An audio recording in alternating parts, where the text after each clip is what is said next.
A chubby nigga on the scene. I used to have the Trey Deuce and the Deuce in my bubble goose. Now I got the Mac in my knapsack, lounging black, smoking sacks up in axe and sidekicks with my sidekicks, rocking fly kicks. Runnies wanna chat, but all we wanna know is where the party at. What's going on? This is Tony Washington. We're here at Chelsea Piers Skate Park in Manhattan.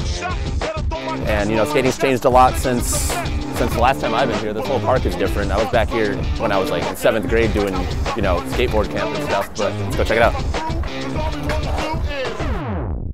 It's been a long time, man. Like, I seen changes like in skating, like it's crazy. Like, I seen the way kids dress now and like how they used to dress, like it's crazy. Like me, I've been dressing like this since I was a kid. Yeah. You know what I mean? Like I didn't change up my style, I didn't do any of that shit. I just stay who I am. You know what I mean? Really. Like, I'm not trying to fit in, I'm just trying to have fun. If you think about it, almost every fad or trend has come from skateboarding.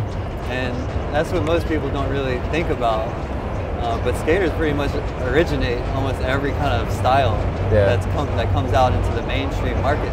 Right, but everybody was just like bombing through the streets, and we ended up in Brooklyn because, like, what are they going to do? You know, it's not like a sanctioned thing, but like, what are they going to do to really stop you? Just start pushing. Yeah, just push. And then popping, you know, that's the whole fun of skating. Like, that's the part that really, you know, with the younger generation, they're missing out on, I think. Yeah. And that there's like a give and take between having these skate parks versus not having them, and you know, putting together a crew and then just going to hit up spots, you know, street sesh. Right. It's just a whole different vibe. Yeah, because I came here a long time ago, back when it was like the wooden park and everything, and clearly a lot's changed. You know, it's the concrete and everything. Do you think that's like affected the, you know, the demographic of people to come? Not really, because like usually, you know, sometimes there's usually cops so far, because, you know, back in the old days, cops usually stop us from skating outside. Yeah, but true. Being here is, you know, pretty much the whole detail. You know, these kids these days, you know, less than 21 years old, they have the foundation now at an earlier age. So when they go to a street spot, you know, they're throwing down ridiculous tricks. Do you like this park around here? Do you like? Yeah, man. I mean, this is definitely one of the best parks, if not the best in the city. Yeah, I mean, I've been skating this park for 1.5 years, I think.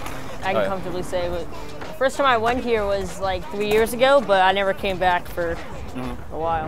And more kids have a skateboard in their, you know, garage than they do a football or a basketball. Right. So tell me a little bit more about Supreme. About how Supreme kind of like got its, you know, made its mark in the Manhattan kind of skate scene. Supreme, been riding for him since '97, and just dope.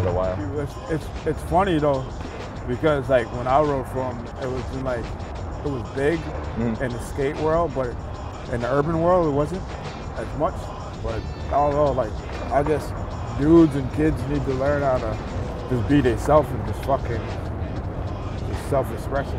Yeah. All that shit trying to like impress people, that shit's like, that's some high school shit. You know what I mean? Or just like, at the end of the day, you just try to like learn tricks and land tricks. That's it. Exactly. You know what I mean? Just have fun with your friends and fucking go skate. Yeah. How long you been skating? Since '88. 88? Damn.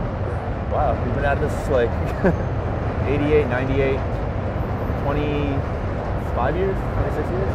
25, 26. Yeah. Wow. I was born in '89.